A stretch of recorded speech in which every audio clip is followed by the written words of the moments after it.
welcome to the Sunday Paratha session with myself, Randeep. I'm your host for today. I'm going to be joined by my co-host, Sonny, as we discuss the Arsenal game, Mings' man of the match performance. We'll be also discussing about whether Ollie Watkins should be in the England squad and much, much more. So let's not wait any further. Let's start the podcast. Thanks for joining us, Sonny. How you doing? I'm all right, mate. How are you? Long time no see. I know, been a while. How's Tricks back in Birmingham? It's all right. It's a bit snowy today. Don't really fancy leaving the house, but apart from that, happy days. No, well, thanks for joining us on the first ever Sunday Paratha session. Let's go into it. Let's look at the tail of the tape from yesterday. Before the Arsenal game, Villa and Arsenal had like-for-like kind of form. So Arsenal, they had won 5 away from home, lost 5 away from home, and drew 1, whilst Villa had won 4 at home, lost 4 at home, and drawn 1. So it's kind of like-for-like form. Arsenal won a hell of a run before they lost before Wolves. And obviously they were looking to bounce back, and we have lost 4 of the last 6 before yesterday. And, you know, we haven't even beaten Arsenal twice in a season since 92-93 Atkinson days. So, you know, you always look for a tight game and a game of slim margins, and that it certainly was. It was also interesting to see Nakamba brought into the mix. Obviously, we played a lot of games and Louise has dropped. So let's break down the first half. And the main crucial thing has pretty much happened in the first minute. What did you think of the early goal, Sonny? Yeah, I mean, sometimes you think you can score too early. You know, the old cliche. You know, score too early and it comes back to bite you. But I don't know. Like it kind of reminded me a bit of the away leg. So where John McGinn scored, or I know it was ruled out for VAR, but it was a ridiculous VAR ruling out. I think when he smashed it in the top corner, was it? I can't remember if it was offside or someone ran past the keeper. But he scored within the first 3 or 4 minutes, and straight away, as soon as we scored, I thought, all right, here we go. What's going to come about here? Is it going to be allowed? Is it not going to be allowed? But yeah, thankfully it was allowed, and then from then on in, I think we just kind of not shut the game out, but yeah, Arsenal never really had much of a chance after that. They knocked on the door a few times, but nothing really that pressing.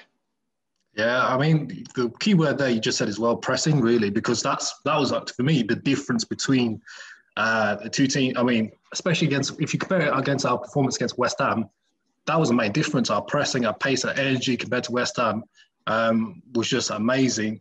And that's what kind of led up to the goal. You know, Traore presses well, nicks the ball, goes round the outside of the defender and finds Watkins with a bit of a lucky deflection. But, you know, I think that was a massive difference. What did you think of that compared to the West Ham game? Yeah, I think the West Ham game was flat. And I think Dean Smith said it a few times, and it's one of the things I never get. But you know, I'm not a professional footballer, but there's many games this year, last year, Championship, even a bit under Steve Bruce, and the manager will come out and say, "Oh, you know, they started a bit flat, they started a bit slow," you know, and you're like, part of you thinks, well, it's a manager's job to get him up to that tempo and fire him up. But I think sometimes it's just a case of, you know, the mood's not there, or you know, they've played so many games in so many days. Maybe it's just literally mental fatigue, because again, you know, you pick up snippets from when Dean Smith talks, and they're checking the stats, so they're checking the running stats, they're checking the sprints, they're checking how many passes or whatever, interceptions, tackles, but so they can see if there's a literal fatigue. But mental fatigue, you know, when you've played whatever it was, like 5 games in 14 days, there will be that, you know, not can I be asked, but it's a bit of, you know, Groundhog Day, get up, play a game, and then that's it. So I think against West Ham, there was a bit of that where, you know, they're probably just a bit mentally fatigued. But also, credit where credit is due, West Ham were really good. Like, you know, they had a really good game plan. Their 2 players, was it Souček and Chayol, whatever his name is? One at the back. They were brilliant. Like, you know, not a foot out of place. Lingard was on fire. So it was just, we just got beat by the better team that day. And whether we were up for it or not, I don't think it would have probably made much of a difference on the result. But yesterday, we were up for it. I think, and that's one of the good things about Villa this year. Like we don't tend to go on a massive losing streak. I think we had one little spell earlier in, I think it was November. But since then, when the last 6 games, we've lost a game, won a game, lost a game, won a game, and we're putting those results together. We're not getting stuck in a rut. So yesterday, again, was one of them. We lost the game, but we turned up. We weren't licking our wounds, thinking, this is the end. So it's funny, before the game, you're like, so you think, which one's going to turn up? And generally, we turned up pretty much every game, apart from 2 or 3. Yeah, exactly. We definitely turned up yesterday. That's for sure. And I think that we talk about the bounce back there. That wasn't there last season. That's definitely there this season. Normally we'd lose a game and it feels like end of the world, but this season just seems like we're bouncing back. Talking about bouncing back, Martinez, I think he had a point to prove in this game compared to that game, and obviously against West Ham. He let some a rare few mistakes in that game. He obviously had a point to prove this game, and he, especially against that club that was there for 10 years and they didn't do anything with him really. And he joined Villa, and obviously point to prove again. What did you make of his performance, especially if you think about the 28th minute, the Saka free kick? That brilliant save. What do you think of Martinez's performance? Do you think he had a point to prove? I don't. No, I think every game he's brilliant. Like, obviously he probably had, by his own standards as well, had a dip against West Ham, but it's a joy to watch him. He's a proper keeper. Such a bargain, an unfound gem. And I think equally it's probably harsh on Arsenal because Leno's a really good keeper. So it made sense for all parties for him to leave and for us to buy him. But it is nice to wind Arsenal fans up because he's kept 11 clean sheets now, and 11. That alone is fantastic. I don't think when we were last in the Premier League, we probably kept about 11 clean sheets over about 4 seasons. Something like that. Yeah, and he's winning us games, winning us points single-handedly. That's not to say the defense have been brilliant as well, but you need a keeper to be there in the 1 or 2 big moments, and he's definitely been there loads of times. And that one save yesterday, that free kick, bloody hell, you think it's going in, but he was like Superman. He should have been wearing a cape. Yeah, definitely. He was super high, and it was such a worldie, man. I'll probably want to save the seasons for myself. But yeah, I think another good thing that I think Villa did in the first half, and I'll get your thoughts on it, especially first half, was we kept Saka quiet, doubled up on him, just like West Ham did to Jack Grealish. We did exactly the same on Saka. What do you think of that job in the first half? Yeah, just one thing, as he's saying it about Martinez, I think there was a tweet or something, or in his own interview, he came out and he kept 2 or 3 of the players back to keep shooting at him for like, is it 20 times or 20 minutes each, just to get that confidence up and that reactions up, and that's a winner. That's a winner's mentality. That is, he's had one bad game. He could have just brushed it off, said, "Oh, no, it's only one bad game. I've got 10 clean sheets in the bag," but he didn't. He went away and he worked on it hard. And you think, bloody hell, man, that's the kind of team spirit and the kind of character you want in players in your team.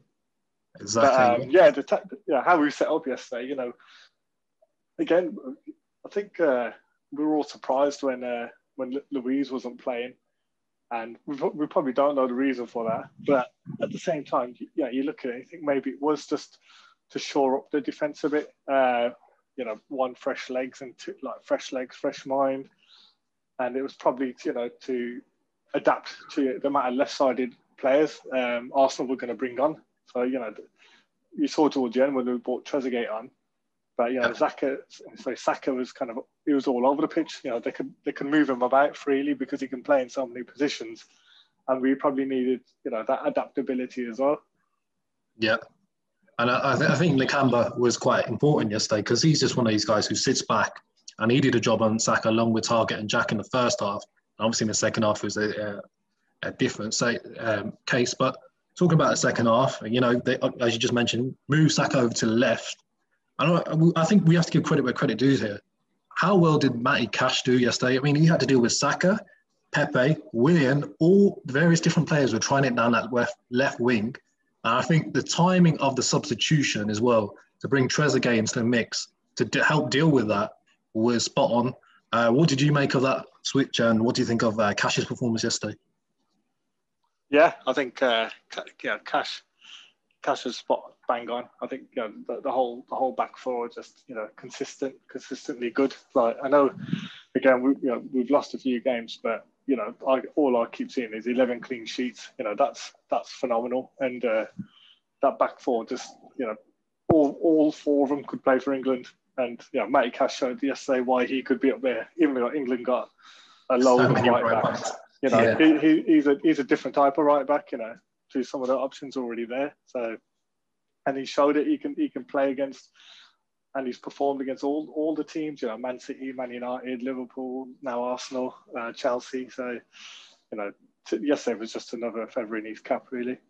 Exactly. I mean, the way he's dealt with all these big teams and obviously jumping up a league has been phenomenal, and we can't take anything away from him there. But yeah, you're right about the back four yesterday. Any of them of that performance could easily get into the England team. Well, not easily, but they could be warranted. They call up for sure. Mings yesterday, we spoke about this on the other podcast the other day, how sometimes his contributions are overlooked. How fantastic was he yesterday? Block after block. What did you make of it? Yeah, I love Mings, like massive fan as well. Again, he's big character. If anything, he in my head could be or should be the captain. It's hard to take it away from Grealish, but you can see Mings is running things literally. He's a vocal one. He's telling people where to be. He's putting his head, body, anything on the line. He was throwing himself in front of anything. It was John Terry-esque. So it's no surprise. He's learning from him, and love Conser as well. But Conser, in probably his own words, would probably say he's learning from Mings, and he's probably looking up to Mings. And there isn't a great deal between the two. On some days Conser's better, some days Mings is better. But yeah, he was again colossal yesterday. Yeah, one hell of a shift, and the amount of blocks he was doing, and it was just phenomenal. And he was backed up by Target as well, who's doing a fantastic job down the left as well, which. Yeah, my only kind of small gripe, and it's probably a tactical thing as well, is the amount of times we play it back to front, like basically long ball. So we get it into Mings, and we're looking to hit that long ball a bit too often.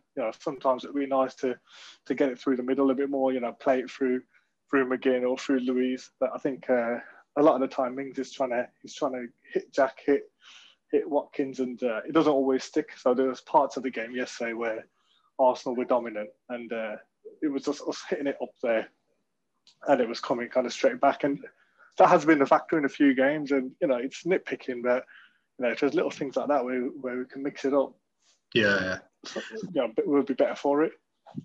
Exactly. I mean, you're right though. It was. I mean, at one point we were just sitting back so much and just clearing our lines.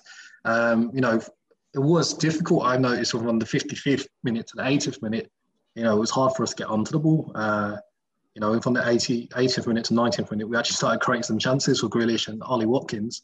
We have to give credit where credit's due. Back to our tactics and our organisation. Yeah, that defence was well covered yesterday, and I think they're really putting a shift. But one of the major talking points of yesterday, Arsenal fans have a different view. We have a different view.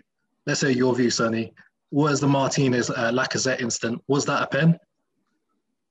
Nah, no chance. Nah, I don't. It's not even a question. I mean, it's just clutching at straws, isn't it? Thinking that's a pen. Yeah, I mean, because they were explaining the way the rule works. Well, the explanation of the rule, it could seem like it's a pen because Martinez's hand was on his shoulder, bringing him down. But at the same time, Lacazette was leaning into him in the first place, so. For me, not a pen, but for a lot of Arsenal fans, they're challenging that. But I think we're both in agreement that's not a pen at all. No. You get 5 penalties a game if you start getting penalties for stuff like that. Yeah. And just we'll wrap up the game. What do you think of Barkley's performance? Obviously, he was very annoyed to come off. But But what do you think of his performance yesterday? Do you think he should have stayed on, or was that the right move? No, I think he came off at the right time. I think I tweeted it a couple of times, but in the past few games, probably since COVID, really, since he's come back after Christmas, it's a bit of a luxury player, I think, to me. But that being said, he's the right player for the right time. So right now, he's the best player for Aston Villa in his position. You know, there's nobody better in the squad than him to have it as a number 10. But we need more from him. You know, so whilst he is our best number 10, and he is complementary to Grealish and to Watkins, his say tracking back and it's probably a bit overall gameplay could be a bit better. You know, that's not to take away that against Liverpool, he had a blinder against obviously Leicester. He got us to 3 points against Southampton. He got us to 3 points. So he should be that starting 11 pretty much every week. But yeah, if we were to sign him or look to sign him and spend big money, which I imagine it would be, he needs to change up his game or show a bit more, because he doesn't strike me as much of a Dean Smith kind of player as at the moment. Anyway, whether it's because he had COVID or whether he's still got this hamstring injury, we get to see. We'll see over the next kind of 18 games. But yeah, I think in games he can go missing a little bit. But that being said, he's always got that bit of magic in him as well. So, who would you take out to replace him with? Probably no one, I would say. Yeah, it's very true. I mean, like if I judge his performance last couple of games, he has been kind of missing, and he runs out of steam pretty quickly. I mean, obviously hamstring injuries and his whole COVID break, whether he had it or not, we don't know. But obviously that hasn't helped. But I personally think his performance yesterday is pretty good. I think his link-up play was a bit more lively compared to the last couple of games. He showed some good movement with McGinn and Grealish. I really love that. That one corner they did, it looked like straight out of the training ground. The short pass to McGinn, he lays it back off to Grealish, and then they. I guess. Yeah, I guess it's more off the ball stuff. Yeah, so it's off the ball. So when the other team's in possession, so against West Ham, there wasn't many 7 out of 10s against West Ham, but on a couple of the goals, he was. But again, for one of them, he should have tracked back. I think for the last one or the second one, he was probably a yard off it, and that's probably nitpicking on the second one. But the first one, he definitely could have tracked his runner. But yeah, I think we've seen it in a couple of games where he could do that a little bit more. Whether he hasn't got that in the tank or whether that's something else, I think we'll see over the next half of the season. But he's still the right man for us at the moment in that position. Yeah, I definitely agree at the moment. I don't think there's anybody else that can come in. But overall, happy performance. What would you give that performance out of 10 for the whole squad? It's 10 out of 10, isn't it? 1-0, clean sheet. Can't ask for much more than that. That's what it should be. If you had to be nitpicking, you'd probably give it, I don't know, like saying, there were spells in the game where it was probably getting away from us a little bit and we held on for a little bit. But yeah, no, I've got to say 10 out of 10. Clean sheet and 1-0. I think that's fair enough, but I'm going to give it an 8 because from 55 minutes onwards, I had a squeaky bum. Literally, I was just nervous every time Arsenal were attacking because obviously they showed way more intent in that second half. But I think also, with Arsenal, I know they had a bit of a mare against Wolves, but their form this season has been bang on since Christmas, I think, or since January. So we're up against a really good team there, and you look at their bench. They bring on Willian. I think Willian's had quite a bit of success against us in the past, more so like obviously Chelsea. They brought on Aubameyang, probably up until last season, one of the best strikers in Europe. So their bench was packed. They brought on a young Real Madrid lad. He could, no doubt, bags of experience. He hasn't obviously done much yet in his career, but he was hyped up, and he come off the bench, and you think, is he going to have a Lingard impression? But that's true. contained them, innit? Yeah. No, that's true. All right, let's get on to the next subject then. We're both happy men on that last one. Should Ollie Watkins be in the conversation for England call-up? Obviously, it's a given that Harry Kane's going if things are if he stays fit and healthy.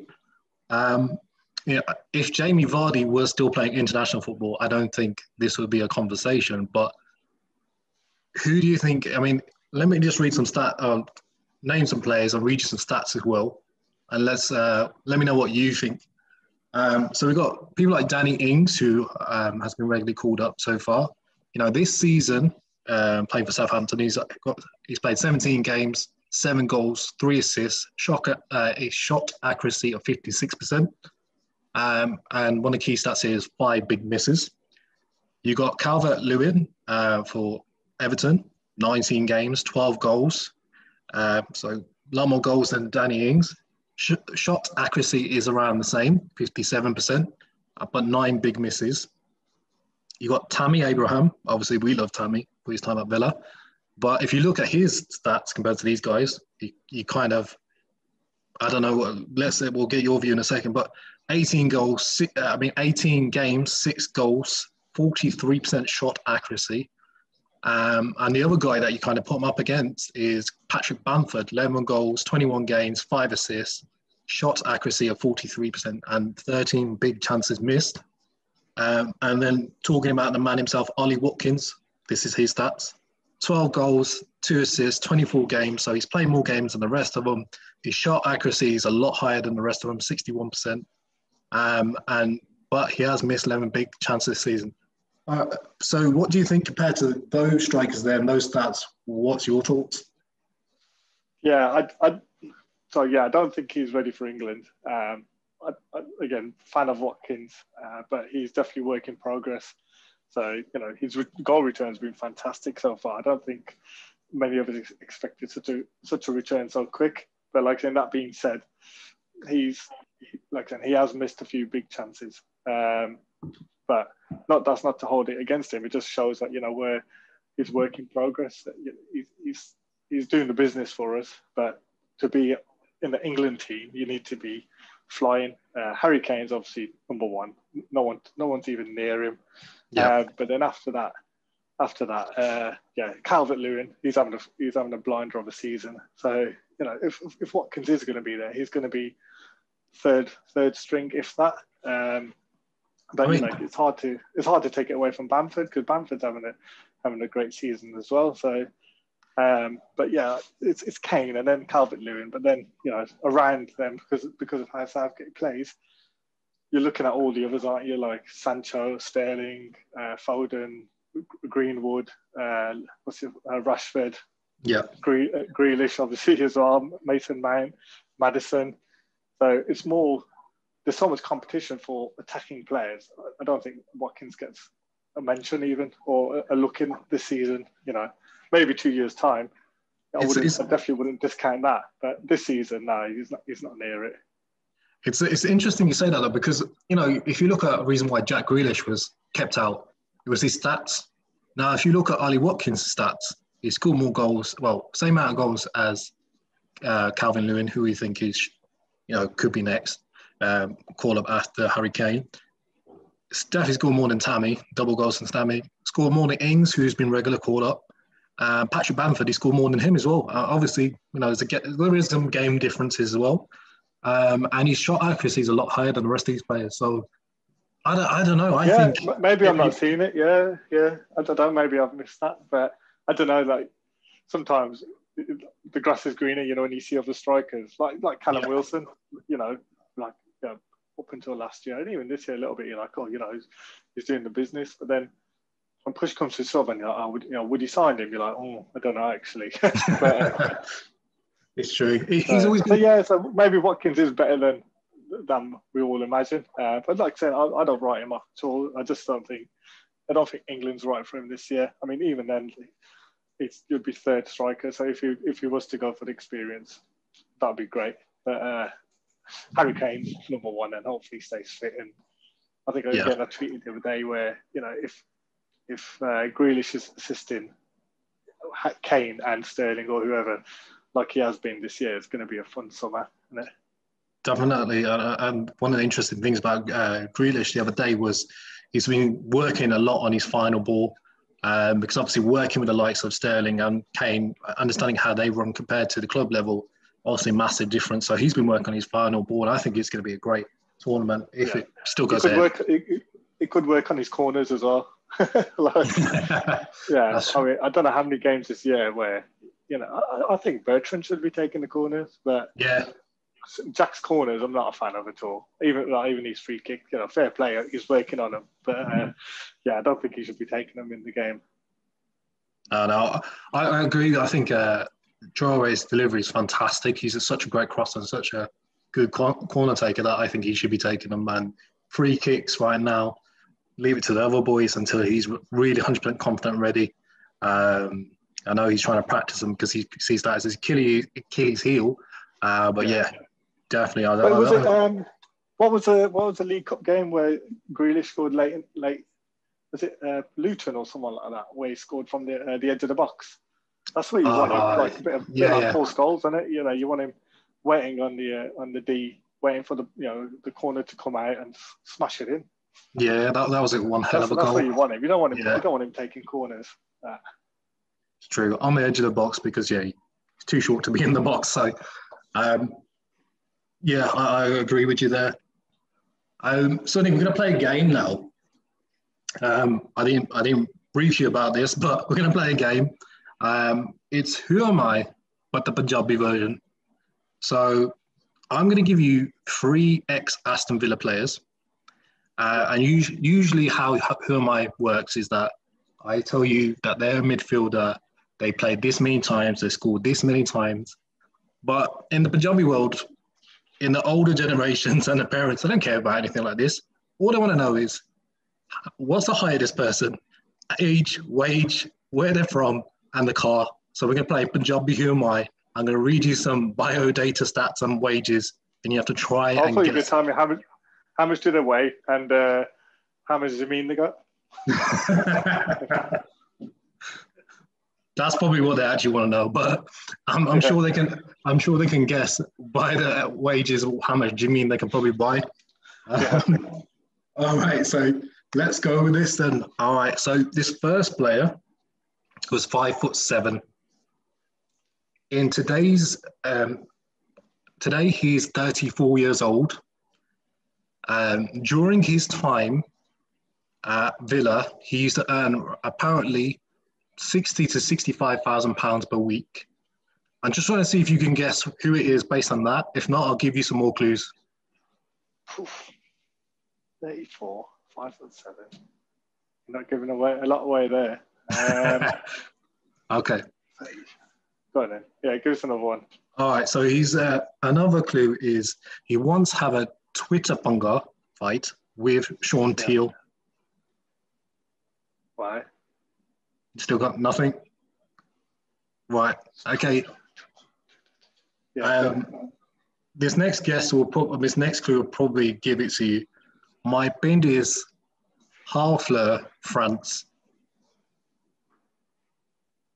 Why? So he's a French player. French, 5'7", 34 years old. Yeah. Who's a high earner at Villa, 60 to 65. I can't even think of any French players. French. Defend their midfield. Go, give me a position. Sometimes he's a winger, sometimes he was a number 10. Oh, I don't know why. I'm going to say Kodja, but he's not 5'7" and he's not French. What? He's French for Villa? Maybe one more clue. Charlie had a picture with him once in town. Charles Sophia? Yeah, that's it. There we go. He's only 34. Yeah, he's only 34. He retired early. Some apparently heart condition. Or either that or he made enough money at Villa and he didn't need to work again. 34? Shit. Yeah. What did he say to Sean Teal? Basically, Sean Teal was ripping him once for his performances. And he just basically replied back saying, I don't rate you. Basically something on those lines. Did he call him Charles Insomnia? Something like that. Most critics used to call him. So, yeah. Talking here, isn't it? Yeah. Yeah. All right. Next player. Again, you might be able to guess this one, but I'm 5'11". I'm 32. At the time I was at Villa, I apparently earned 35 grand a week. No, you gotta give me more. Okay. This guy was known for his cars, especially when he used to play for another club. Oh, Stephen Ireland. No, close. But he owned a Ferrari 458 Special, Range Rover top of the range, like I think it's overheating kit or something like this on it. Those are some of his cars. 32. Yeah. Flash geezer, 32. Plays for Villa. Got a lot of stick for playing for Villa. But yeah, who don't we give stick to? I'll give you one last clue, and this will probably give it you. My bender was Birmingham, then I moved near Leeds. Micah Richards? That's it. No. It is? Ah. Yeah. It was him. He's 32. He retired early. Obviously, his knees were done. But yeah. I thought we only retire managers. Okay. Last but not least, this one might be difficult for you. I'm giving you a heads up. This one might be difficult. Yeah, if this one's difficult, yeah, go ahead. I'm 5'7". In today's world, I'm 39. During my time at Villa, I apparently earned 50 grand a week. My band is Paddington, London. I have a wife. My son is 9. My daughter's 11. And I used to own a lot of flashy cars, including an Audi A4, Audi A8, and a Ferrari 612. What was the height? I was going to say Peter Crouch. Like, it's not going to be him. He's got that. He's 5'7". 5'7". 39 from London. I'll give you another clue. He's a proper geezer. No, what position? Give me a position. He's a midfielder. Midfielder. Late 30s. Geezer. Oh, I don't know. Steve Sidwell? No, not quite Steve Sidwell. I'll give you another clue. He played with Terry at Chelsea. Played with Terry at Chelsea. You know what? This will probably give you because of Lackey. He went on loan to Coventry from Villa. Joe Cole? That's it. Ah. Well done, 3 out of 3. Got it done. Got there in the end. Yeah, 3 out of 3. Well done. Thanks for playing Punjabi Who Am I? And that brings the show to end. Do you have any final thoughts to give us, Sonny? No, well, I've got loads of thoughts. They say to say on a podcast. Always got an opinion. Yeah, that's it, man. You ask the questions, I'll give you my opinion. Never lacking an opinion in it. Yeah, I'll save them until next time. That's right. It's great. No, thank you for joining us. And if you like the show, please tell a friend and subscribe to our YouTube channel where you can keep listening to these podcasts, and on our SoundCloud channel at Punjabi Villans, on Twitter and on Instagram. You can find us at Punjabi Villans. We're also on Facebook as well. So make sure you do like and subscribe to hear more. Thanks for tuning in, and see you soon. What's the Villa?